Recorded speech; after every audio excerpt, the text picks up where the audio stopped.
ಏನಮ್ಮ, ನಿಮ್ಮ ಮನೆಯವ್ರನ್ನ ವಾಸಿ ಮಾಡಿದ್ದು ದೇವ್ರಲ್ವಾ? ಇದನ್ನೆಲ್ಲ ದೇವ್ರ ಗುಡಿಗೆ ತಗೊಂಡೋಗಿ ಕೊಡಿ. ಇಲ್ಲಿ ಬಂದು ನಮ್ಮ ಮನೇನ ದೇವಸ್ಥಾನ ಮಾಡಿ ನಮ್ಮ ನೆಮ್ಮದಿನ ಹಾಳು ಮಾಡಬೇಡಿ ನೀವು. ಅದ್ಯಾಕಮ್ಮ ಹಂಗಾಡ್ತೀಯ? ದೇವ್ರು ವರ ಕೊಟ್ರು ಪೂಜಾರಿ ವರ ಕೊಡಲ್ಲ ಅನ್ನಂಗೆ.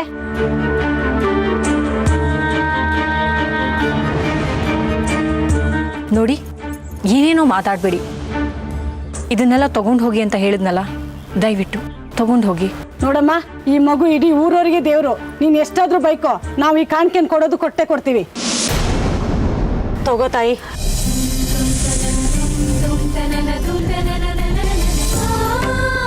ಬರ್ತೀವಿ.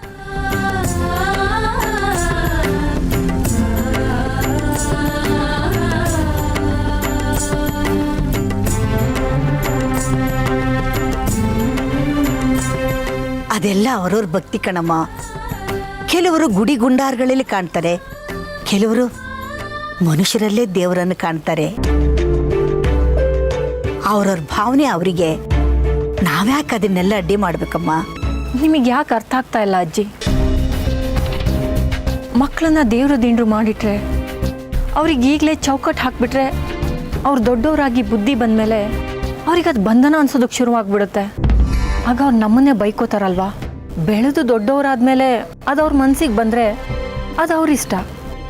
ಆದರೆ ಈಗಲೇ ನಾವು ಅವ್ರ ದೇವರು ಅದು ಇದು ಅಂತ ಕಟ್ ಹಾಕಬಾರ್ದಲ್ವಾ?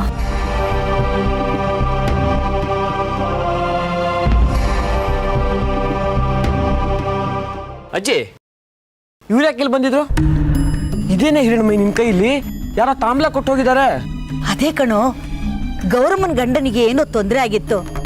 ಅದನ್ನ ನಮ್ಮ ಹಿರಣ್ಮಯ್ಯ ಬಾಲಾಂಬಿಕೆ ಆಗಿ ನಿವಾರಿಸಿದ್ಲು. ಅದಕ್ಕೆ ಗಂಡ ಹೆಂಡತಿ ಇಬ್ರು ಬಂದು ಕಾಣಿಕೆ ಕೊಟ್ಟೋದ್ರು. ಅಪ್ಪ, ಆದ್ರೆ ನನಗೆ ಏನು ನೆನಪಿಲ್ಲ. ನಾನು ಏನ್ ಹೇಳ್ದೆ, ಅವ್ರಿಗೆ ಏನಾಯ್ತು ಒಂದು ಗೊತ್ತಿಲ್ಲ. ಬಂಗಾರಿ, ನಮ್ಮ ಹಿರಣ್ಮಯ್ಯಗೆ ಗೊತ್ತಿಲ್ದಾಗೆ ಅಮ್ಮನವರು ಅವಳನ್ನ ಆವರಿಸ್ಕೊತಾಳೆ. ಆಗ ನಮ್ಮ ಹಿರಣ್ಮಯ್ಯಿ ಕಷ್ಟ ಅಂತ ಬಂದವ್ರಿಗೆ ಭವಿಷ್ಯವಾಣಿ ನುಡಿತಾಳೆ ಕಣೋ. ಈಗ ಅದೇ ಕಷ್ಟವಾಗಿರೋದು. ನಮ್ಮ ಮನೆಯಾಗಿ ಉಳ್ದಿಲ್ಲ. ಹೀಗೆ ಜನ ಎಲ್ಲ ಸೇರ್ತಾ ಇದ್ರೆ ಮಠ ಆಗ್ಬಿಡುತ್ತೆ ನಮ್ಮ ಮನೆ. ನಾವೆಲ್ಲ ಮಠವಾಸಿಗಳಾಗ್ಬಿಡ್ತೀವಿ. ಏನೂ ಆಗಲ್ಲ ಬಿಡು ರಶ್ಮಿ. ಮೊದಲೆಲ್ಲ ನನ್ನ ಮೇಲೆ ಅಮ್ಮನವ್ರು ಆವರಿಸ್ಕೊತಾ ಇದ್ರು. ಆಗ ಬರೀ ಸೇಡಿನ ಭಾವನೆನೆ. ಆಗ ದುಷ್ಟರನ್ನೆಲ್ಲ ಕೊಂದು ಹಾಕ್ಬಿಡ್ತಿದ್ದೆ. ನಿನ್ನ ಮೇಲೂ ದುಷ್ಟ ದೇವತೆ ಆಹ್ವಾನ ಆಗಿತ್ತು. ಅದರಿಂದ ಹಿರಣ್ಮಯಿ ಎಷ್ಟು ಕಷ್ಟಪಟ್ಲು ಗೊತ್ತಾ? ಈಗ ಹಿರಣ್ಮಯಿ ಮೇಲೆ ಅಮ್ಮನವ್ರು ಆವರಿಸ್ಕೊತಾ ಇದ್ದಾರೆ. ಅದರಿಂದ 4 ಜನಕ್ಕೆ ಉಪಕಾರ ಆಗುತ್ತೆ ಅನ್ನೋದಾದ್ರೆ ಆಗ್ಲಿ ಬಿಡು, ಸಂತೋಷ ಪಡೋ ವಿಷಯ. ನೀನ್ ಯಾಕೆ ದುಃಖ ಪಡ್ತೀಯಾ? ಮಗಳೇ, ನಿನಗೇನೂ ಆಗಿಲ್ಲ ತಾನೇ ಪ್ರಜ್ಞೆ ತಪ್ಪಿದಾಗ? ಇಲ್ಲ ಅಪ್ಪ, ನಂಗೇನೂ ಆಗಿಲ್ಲ. ಸರಿ, ಒಳಗೆ ನಡೀರಿ. ಸರಿ.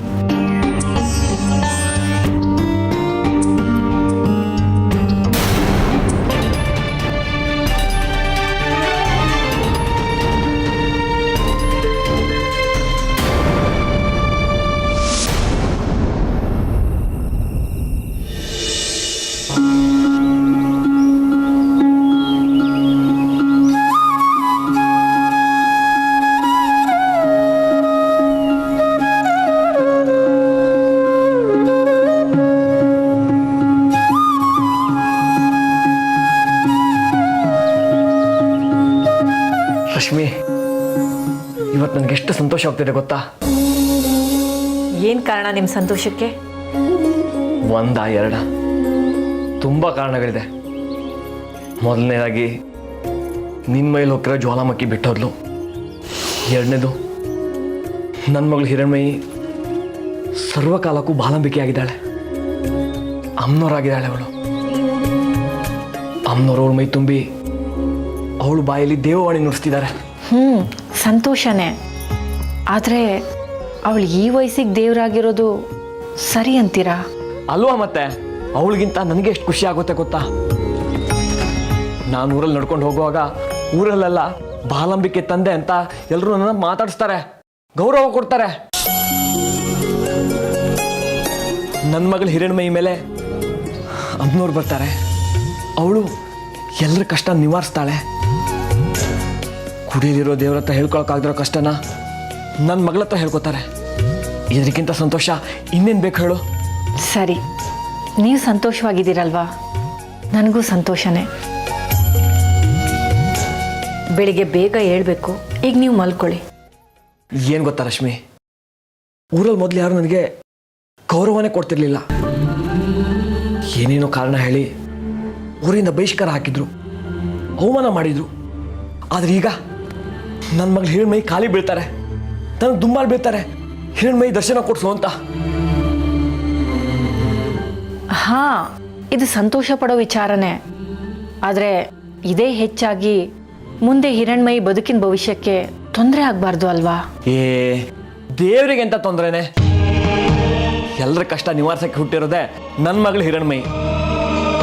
ನನ್ನ ಮೈಯಲ್ಲೂ ಅಮ್ಮನವ್ರು ಆವರಿಸ್ಕೊತಾ ಇದ್ರು, ಆದರೆ ಅದೇ ಬೇರೆ ಥರ ಆಗಿತ್ತು.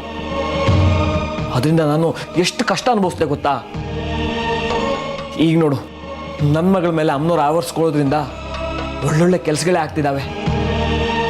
ಒಳ್ಳೇದು ಮಾಡೋರಿಗೆ ಯಾವತ್ತೂ ಒಳ್ಳೇದಾಗುತ್ತೆ ಬಿಡು. ಇನ್ನು ಹಿರಣ್ಮಯಿ ಭವಿಷ್ಯದ ಬಗ್ಗೆ ನನಗೆ ಚಿಂತೆನೇ ಇಲ್ಲ. ನೀನು ಏನು ಚಿಂತೆ ಮಾಡಬೇಡ, ಸುಮ್ಮನೆ ಬಂದು ಮಲ್ಕೋ, ಅಮ್ಮನವ್ರು ಕಾಪಾಡ್ತಾರೆ ಅವಳನ್ನ.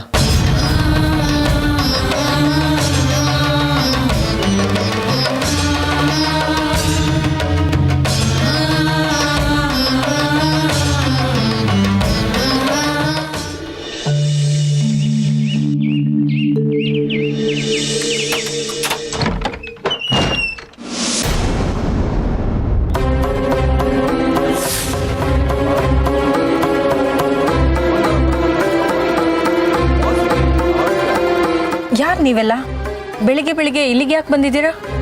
ಇನ್ಯಾಕೆ ಬರ್ತೀವಮ್ಮ? ಬಾಲಾಂಬಿಕೆನ ನೋಡ್ಲಿಕ್ಕೆ ಬಂದಿದ್ದೀವಿ. ಏನು ಬಾಲಾಂಬಿಕೆನಾ? ಹೌದಮ್ಮ, ಬೆಳಿಗ್ಗೆನೆ ಅವಳು ದರ್ಶನ ಮಾಡಿದ್ರೆ ದಿನವೆಲ್ಲ ಒಳ್ಳೇದಾಗಿರುತ್ತೆ. ಬೆಳಗ್ಗೆನೆ ದೈವ ಹಣ್ಣಿ ಕೇಳಿದ್ರೆ ನಮ್ಗೆ ಕಷ್ಟ ಎಲ್ಲ ಪರಿಹಾರ ಆಗುತ್ತೆ. ಅವಳ ಅನುಗ್ರಹಕ್ಕಾಗೇ ಬಂದಿದ್ದೀವಿ. ಅವಳು ಕಾಲಿಗೆ ಬಿದ್ದು ನಮಸ್ಕಾರ ಮಾಡಬೇಕು. ಕರಿಯಮ್ಮ ನನ್ನ ತಾಯಿನ. ಇದೊಳ್ಳೆ ಕತೆ ಆಯ್ತಲ್ಲ ನಿಮ್ದೆಲ್ಲ. ನಿಮಗೆ ದೇವ್ರ ದರ್ಶನ ಮಾಡಬೇಕು ಅಂತಿದ್ರೆ ತ್ರಿಪುರ ಸುಂದರಿ ಅಮ್ಮನವ್ರ ದೇವಸ್ಥಾನಕ್ಕೆ ಹೋಗಿ. ಇಷ್ಟು ಹೊತ್ತಿಗೆ ಅಲ್ಲಿ ಪೂಜೆನೂ ಶುರುವಾಗಿರುತ್ತೆ. ಅದನ್ನ ಬಿಟ್ಟು ನೀವು ಇಲ್ಲಿಗೆಲ್ಲ ಬರಬೇಡಿ. ದೇವಸ್ಥಾನಕ್ಕೆ ಹೋಗೋದು ಇದ್ದೇ ಇದೆಯಮ್ಮ. ನಾವಿಲ್ಲಿ ಬರೋದು ಅಪರೂಪ. ನಾವು ಕೇಳಿದ್ದು ಅಮ್ಮನವ್ರು ತಲುಪಿದೆ ಅನ್ನೋದು ಗೊತ್ತಾಗಲ್ಲ. ನಾವು ಕೇಳಿದ್ದನ್ನ ಪರಿಹಾರ ಮಾಡೋ ಶಕ್ತಿ ನಿಮ್ಮ ಮಗಳಿಗಿದೆ. ಅದಕ್ಕೆ ನಿಮ್ಮ ಮಗಳನ್ನ ಹುಡ್ಕೊಂಬಂದಿದ್ದೀವಿ ತಾಯಿ. ನಿಮಗೆಲ್ಲ ತಲೆ ಕೆಟ್ಟಿದ್ಯಾ ಹೇಗೆ? ಇದು ಮನೆ. ನೀವು ಪ್ರತಿನಿತ್ಯ ಹೀಗೆ ಬರೋದಕ್ಕೆ ಶುರು ಮಾಡಿದ್ರೆ ಇದೊಂದು ಮಠನೋ ಆಶ್ರಮನೋ ಇಲ್ಲ ಬಾಲಾಂಬಿಕೆ ಗುಡಿನೋ ಆಗ್ಬಿಡತ್ತಷ್ಟೇ. ನಾವು ಸಂಸಾರ ಮಾಡೋದು ಹೇಗೆ, ಜೀವನ ನಡೆಸೋದು ಹೇಗೆ? ಈಗೆಲ್ಲರೂ ಹೊರಡಿ ಇಲ್ಲಿಂದ.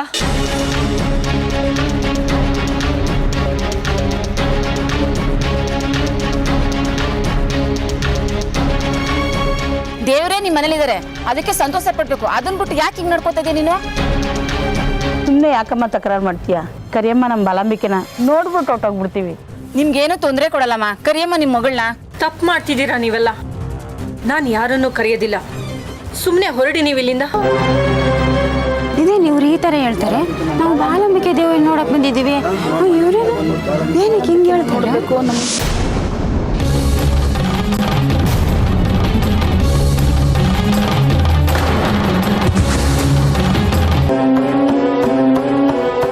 ಏನಿದು? ಯಾರು ಇವರಲ್ಲ? ಮನೆ ಬಂದು ಯಾಕೆ ಗಲಾಟೆ ಮಾಡ್ತಿದ್ದಾರೆ? ನೋಡಿ ಇವರೆಲ್ಲ ಎಷ್ಟು ಹೇಳಿದ್ರು ಕೇಳ್ತಾ ಇಲ್ಲ. ನಮ್ಮ ಹಿರಣ್ಮಯಿನ ನೋಡ್ಬೇಕಂತೆ. ಅವಳನ್ನ ದೇವ್ರ ಮಾಡಿ ಕೂರಿಸಿದ್ದಾರೆ. ಅದೇನೋ ದೈವವಾಣಿ ಕೇಳ್ಬೇಕಂತ ಅವಳ ಹತ್ರ. ಬಂಗಾರಿ, ಇದು ನಿಮ್ಮ ಮನೆ ಅಲ್ಲಪ್ಪ, ಬಾಲಾಂಬಿಕೆ ಪುಣ್ಯಕ್ಷೇತ್ರ. ಅದಕ್ಕೆ ಬಂದಿದ್ದೀವಿ. ನಿನ್ನ ಮಗಳು ಬಾಲಾಂಬಿಕೆ ದರ್ಶನ ಮಾಡ್ಕೊಂಡು ಹೋಗ್ಬಿಡ್ತೀವಿ. ನಿನ್ನ ಹೆಂಡತಿಗೆ ನಾವು ಎಷ್ಟು ಹೇಳಿದ್ರು ಕೇಳ್ತಾ ಇಲ್ಲ.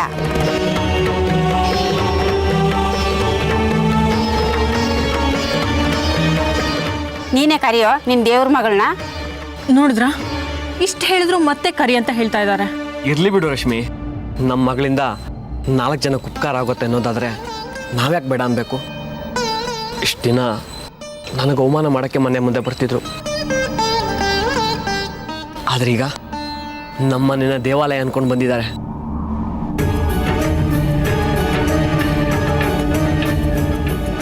ಅಂದಾಗೆ ಎಲ್ಲಿ ಹಿರಣ್ಮಯಿ? ತಪ್ಪು ತಪ್ಪು ಬಂಗಾರಿ, ಹಿರಣ್ಮಯಿ ಅಲ್ಲಪ್ಪ, ಅವಳು ಬಾಲಾಂಬಿಕೆ ದೇವಿ. ಆಯ್ತಾಯ್ತು, ನಿಮ್ಗೆ ಹೇಗೆ ಬೇಕೋ ಹಾಕರೀರಿ. ಯಾರು ಗಲಾಟೆ ಮಾಡ್ಬಿಡಿ. ಸಾಲ ನಿಂತ್ಕೊಳ್ಳಿ ಸರ್. ಬನ್ನಿ ಬನ್ನಿ, ಸಾಲ ನಿಂತ್ಕೊಳ್ಳಿ, ಬನ್ನಿ.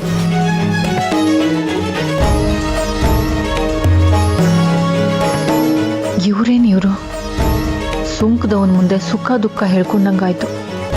ನನಗೆ ನಮ್ಮ ಹಿರಣ್ಮಯಿ ಭವಿಷ್ಯ ಏನಾಗುತ್ತೋ ಅನ್ನೋ ಚಿಂತೆ ಆದ್ರೆ ಇವ್ರು ಅವಳನ್ನು ಇನ್ನೂ ದೇವ್ರು ಮಾಡಿ ಕೂರಿಸ್ತಿದಾರಲ್ಲ.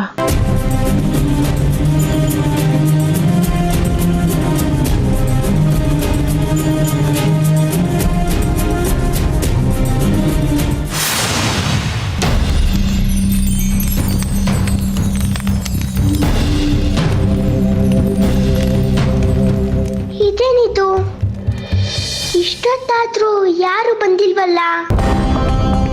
ಇವತ್ತು ಶಾಲೆಗೂ ರಜಾ. ಯಾರಿಲ್ಲ ಅಂದ್ರು ಆ ಪ್ರಕಾಶನಾದ್ರೂ ಬಂದಿರೋನು. ಎಲ್ರೂ ಮನೇಲೂ ಬಿಟ್ಟಿಲ್ವಾ ಆಟ ಆಡಕ್ಕೆ? ಇಲ್ಲ, ಸದ್ಯ ಮನೆಯಿಂದ ಹೋದ್ರೆ ಸಾಕು ಅಂತ ಕಾಯ್ತಾ ಇರ್ತಾರೆ ಅವ್ರ ಅಪ್ಪ ಅಮ್ಮ. ಮತ್ತೆ ಈ ಮಕ್ಕಳೆಲ್ಲ ಎಲ್ಲೋದ್ರು? ಪಾಠದ ಮನೆಗೇನಾದ್ರೂ ಹೋದ್ರ? ಪರೀಕ್ಷೆ ಹತ್ರ ಬಂತು ಅಂತ ಒಂದು ಅರ್ಥ ಆಗ್ತಿಲ್ವಲ್ಲ.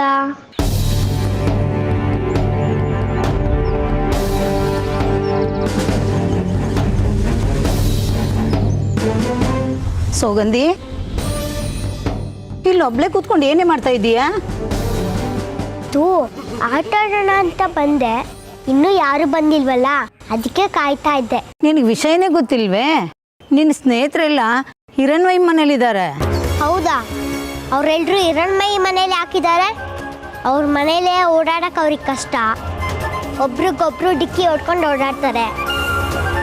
ಅಲ್ಲೆಲ್ಲ ಏನು ಆಟ ಆಡೋಕ್ಕಾಗುತ್ತೆ? ಚೌಕ ಬರ ಅಡಿಗುಳಿ ಮನೆ ಆಡೋಕ್ಕಾಗುತ್ತೆ ಅಷ್ಟೇ.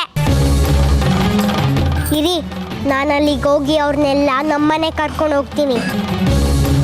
ನಮ್ಮನೆ ಆದರೆ ದೊಡ್ಡದು, ಅಲ್ಲಿ ಏನು ಬೇಕಾದ್ರೂ ಆಟ ಆಡ್ಬೋದು. ಅಯ್ಯೋ, ಅವರೆಲ್ಲ ಅಲ್ಲಿಗೆ ಹೋಗಿರೋದು ಆಟ ಆಡೋಕ್ಕಲ್ಲ ಕಣೆ ಸುಗಂಧಿ.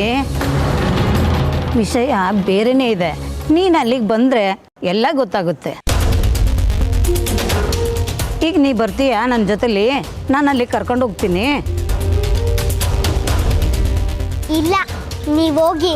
ಸರಿಮ್ಮ, ನಿನ್ನಿಷ್ಟ. ಎಲ್ಲರೂ ಅಲ್ಲಿಗೆ ಯಾಕೆ ಹೋಗಿದ್ದಾರೆ? ಇವ್ರು ನೋಡಿದ್ರೆ ವಿಷಯನೇ ಬೇರೆ ಇದೆ ಅಂತ ಇದ್ದಾರಲ್ಲ. ಛೇ, ಎಲ್ಲ ಮರೆತು ನೆಮ್ಮದಿಯಾಗಿ ಆಟ ಆಡೋಣ ಅಂತ ಬಂದರೆ ಆ ಹಿರಣ್ಮಯಿ ಇದಕ್ಕೂ ಕಲ್ಲು ಹಾಕ್ಬಿಟ್ಲು. ನೋಡೇ ಬಿಡ್ತೀನಿ ಅಲ್ಲೇನಾಗ್ತಾ ಇದೆ ಅಂತ.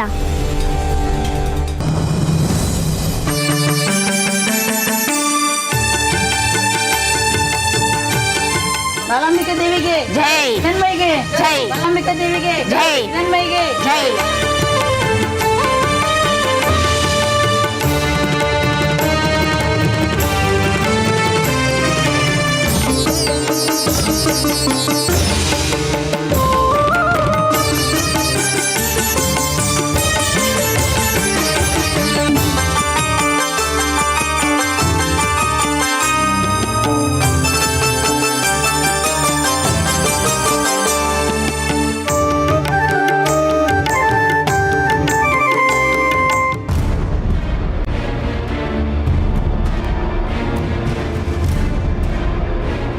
ನಾನು ನಿಮ್ಮ ಮನೆಗೆ ಆಟ ಆಡಕ್ ಬರೋಣ ಅನ್ಕೊಂಡೆ ಸೌಗಂಧಿ.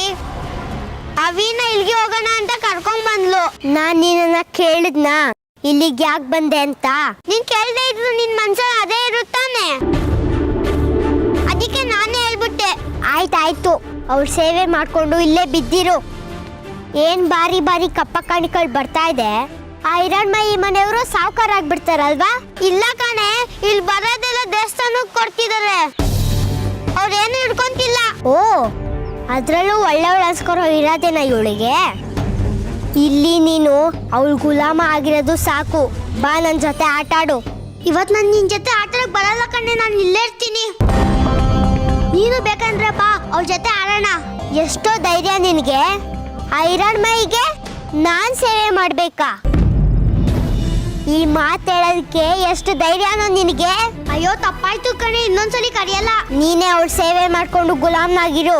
ನನಗಿನ್ನೂ ಆ ಥರ ಪರಿಸ್ಥಿತಿ ಬಂದಿಲ್ಲ. ನಾನು ಯಾರು ಅಂತ ಗೊತ್ತು ತಾನೆ? ಗೊತ್ತು. ಸಾಕು, ಅಷ್ಟು ಗೊತ್ತಿದ್ರೆ ಸಾಕು. ನಾನೇನು ಅಂತ ತೋರಿಸ್ತೀನಿ ಆ ಹಿರಣ್ಮಯಿಗೆ. ಅವಳು ದೇವ್ರಾಗಿರ್ಬಹುದೀಗ, ನಾನು ದೇವ್ರಾಗ್ತೀನಿ, ನೋಡ್ತಾ ಇರು. ಅವಳ ಸ್ವಪ್ನ ಹೇಗ್ ಮುರಿಬೇಕು ಅನ್ನೋದು ನನಗೆ ಗೊತ್ತು. ನೀವು ಅವಳ ಹತ್ರ ಬಿದ್ದು ಸಾರಿ, ನಾನು ಮನೆಗೆ ಹೋಗ್ತೀನಿ. ಅಮ್ಮ ಬಾಲಾಂಬಿಕೆ, ನನ್ನ ಮಗಳಿಗೆ ಎಷ್ಟೋ ಕಡೆ ಗಂಡುಗಳನ್ನ ಹುಡುಕಿದ್ದೀನಿ, ಕಂಕಣ ಬಲ ಕೂಡ ಬಂದಿಲ್ಲ. ನೀನೇ ಒಂದು ಪರಿಹಾರ ಹೇಳಮ್ಮ. ನಿನ್ನ ಮಗಳಿಗೆ ಜಾತಕ ದೋಷ ಇದೆ, ಅದು ಈಗ ಪರಿಹಾರ ಆಗತ್ತೆ. ಇನ್ನು 3 ತಿಂಗಳಲ್ಲಿ ನಿನ್ನ ಮಗಳಿಗೆ ಮದುವೆ ಆಗುತ್ತೆ. ಆಗಲಿ ತಾಯಿ, ನೀನು ಹೇಳ್ದಾಗಲೇ ಆಗಲಿ.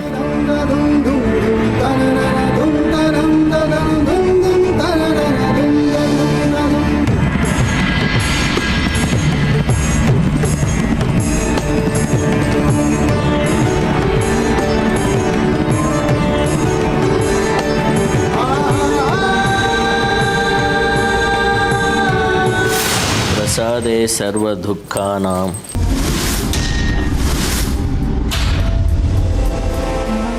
ಸದಾ ಮೂಗಿನ ತುದಿ ಮೇಲೆ ಅಲ್ವಾ ಕೋಪ ನಿನಗೆ? ಯಾಕೆ ಬೇಜಾರಲ್ಲಿದೆಯಾ ಮಗಳೇ? ಈ ಕೋಪ ಕಾರಣ ಏನು ಅಂತ ಹೇಳು. ಇಡೀ ಊರಿಗೆ ಗೊತ್ತಿರೋ ವಿಷಯ ನಿಮಗೆ ಗೊತ್ತಿಲ್ವಾ ಅಪ್ಪ? ನಿಜವಾಗ್ಲೂ ಗೊತ್ತಿಲ್ಲಮ್ಮ. ನಿನ್ನನ್ನು ಬಾಲಾಂಬಿಕೆಯಾಗಿ ಮಾಡೋಕ್ಕಾಗಲಿಲ್ವಲ್ಲ ಅನ್ನೋ ಬೇಜಾರಲ್ಲಿ ನಾನು ಮನೆ ಬಿಟ್ಟು ಎಲ್ಲೂ ಹೊರಗೆ ಹೋಗ್ತಿಲ್ಲ. ಹಾಗಾಗಿ ಊರಿನ ವಿಷಯ ಅಷ್ಟಾಗಿ ಗೊತ್ತಿಲ್ಲ. ಅದೇ ನೀವು ನನ್ನನ್ನ ಬಾಲಾಂಬಿಕೆ ಮಾಡಕ್ಕಾಗ್ಲಿಲ್ಲ. ಆ ಹಿರಣ್ಮಯಿ ಅಲ್ಲಿ ದೇವ್ರಾಗಿ ಕೂತಿದ್ದಾಳೆ. ದೇವಸ್ಥಾನದಲ್ಲಿ ಆಯ್ತು, ಈಗ ಮನೆ ಮುಂದೆನೆ ದೇವ್ರ ತರ ಪೂಜೆ ಮಾಡ್ತಾ ಇದ್ದಾರೆ. ಊರ್ ಜನ ಎಲ್ಲ ಅವ್ರ ಮನೆ ಮುಂದೆ ಸೇರ್ತಾ ಇದ್ದಾರೆ. ಹೀಗೆ ಆಗ್ತಿದ್ರೆ ಅವಳಿಗೊಂದು ಗುಡಿನೇ ಕಟ್ಸ್ಬಿಡ್ತಾರೆ ಅನ್ಸುತ್ತೆ. ಹೌದು ಕಣಮ್ಮ, ಅವಳು ಅಮ್ಮನವ್ರ ಮಗಳು. ಅದು ಬಾಲಾಂಬಿಕೆ ಆದ ಮೇಲಂತೂ ಅವಳ ಕೀರ್ತಿ ಪತಾಕೆ ತುಂಬಾ ಹೆಚ್ಚಾಗಿದೆ, ಈ ಶಕ್ತಿನೂ ಹೆಚ್ಚಾಗಿದೆ. ಅದಕ್ಕೆ ಊರ್ ಜನರೆಲ್ಲ ಅವಳನ್ನ ದೇವರು ಅಂತ ಪೂಜಿಸ್ತಾ ಇದ್ದಾರೆ. ಬರೀ ಪೂಜೆ ಅಲ್ಲ ತಾತ, ಅವಳಿಗೆ ಕಾಣಿಕೆಗಳು ಕೊಡ್ತಾ ಇದ್ದಾರೆ. ದೇವಸ್ಥಾನಕ್ಕೆ ಬರೋದೆಲ್ಲ ಅಲ್ಲಿಗೆ ಹೋಗ್ತಾ ಇದೆ. ಹೀಗೆ ಆದ್ರೆ ನಮ್ಮ ಅಮ್ಮನವ್ರ ಕೀರ್ತಿ ಎಲ್ಲ ಮಾಯ ಆಗುತ್ತೆ. ಜನ ಹಿರಣ್ಮಯಿನೇ ದೇವ್ರು ಅಂತ ಅನ್ಕೋತಾರೆ. ಹೀಗೆ ಆದ್ರೆ ದೇವಸ್ಥಾನದ ವರಮಾನ ಎಲ್ಲ ಮಣ್ಪಾಲಾಗಲ್ವಾ? ಆಮೇಲೆ ಅವಳೇ ಅಮ್ಮನವ್ರಾಗ್ಬಿಡ್ತಾಳೆ. ಆಗ್ಲಿ ಬಿಡು ಮಗು, ಅದ್ರಲ್ಲಿ ತಪ್ಪೇನಿದೆ? ಅವಳಿಗೆ ಬರೋ ಕಾಣಿಕೆನೆಲ್ಲ ದೇವಸ್ಥಾನಕ್ಕೆ ಕೊಡೋ ವ್ಯವಸ್ಥೆನ ಅವರೆಲ್ಲರೂ ಮಾಡಿದ್ದಾರೆ. ಅದು ಅಲ್ಲದೆ ನಮ್ಮೂರು ದೇವಸ್ಥಾನದ ಕೀರ್ತಿ ಆದಾಯ ಏನೂ ಕಡಿಮೆ ಆಗೋದಿಲ್ಲ ಅಲ್ವಾ? ಅದು ಒಂದು ಈ ಸುದ್ದಿ ಬೇರೆ ಕಡೆಗೆಲ್ಲ ಹಬ್ಬಿದೆ. ಪರವೂರಿಂದ ಭಕ್ತಾದಿಗಳೆಲ್ಲರೂ ಇಲ್ಲಿಗೆ ಬರ್ತಾ ಇದ್ದಾರೆ. ಹಾಗಾಗಿ ನಮ್ಮ ದೇವಸ್ಥಾನದ ಆದಾಯ ಹೆಚ್ಚಾಗುತ್ತೆ, ಕೀರ್ತಿ ಹೆಚ್ಚಾಗುತ್ತೆ, ಏನು ತೊಂದರೆ ಆಗೋದಿಲ್ವಲ್ಲಮ್ಮ? ಎಲ್ಲ ದೇವಸ್ಥಾನಕ್ಕೆ ಬರೋದ್ರಿಂದ ನಮ್ಮ ದೇವಸ್ಥಾನದ ಆದಾಯ ಹೆಚ್ಚಾಗುತ್ತೆ, ಲಾಭನೂ ಹೆಚ್ಚಾಗುತ್ತೆ, ಆಸ್ತಿನೂ ಹೆಚ್ಚಾಗುತ್ತೆ. ಅವಳು ಬಾಲಾಂಬಿಕೆ ಆಗಿದ್ದು ಸಾರ್ಥಕನೂ ಆಯಿತು, ನಮ್ಮ ದೇವಸ್ಥಾನಕ್ಕೂ ಅನುಕೂಲ ಆಯಿತು. ನೀನು ಹೋಗಿ ಅವಳು ದರ್ಶನ ಮಾಡಿಕೊಂಡು ಆಶೀರ್ವಾದ ಪಡ್ಕೊಂಡು ಬಂದಿ ಅಂತಲ್ಲ, ವಿಷಯ ಗೊತ್ತಾಯ್ತು. ಬಹಳ ಒಳ್ಳೆ ಕೆಲಸ ಮಾಡ್ತೀನಿ.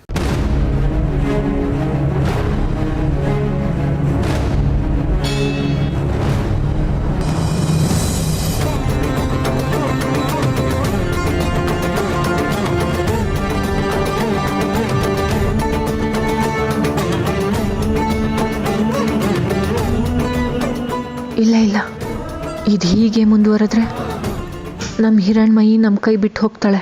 ಲೀಲಾವಚಾಂಸಿ ತವ ದೇವಿರುಗಾದಿವೇದಾಃ ಸೃಷ್ಟ್ಯಾದಿ ಕರ್ಮ ರಚನಾ ಭವದೀಯ ಚೇಷ್ಟಾ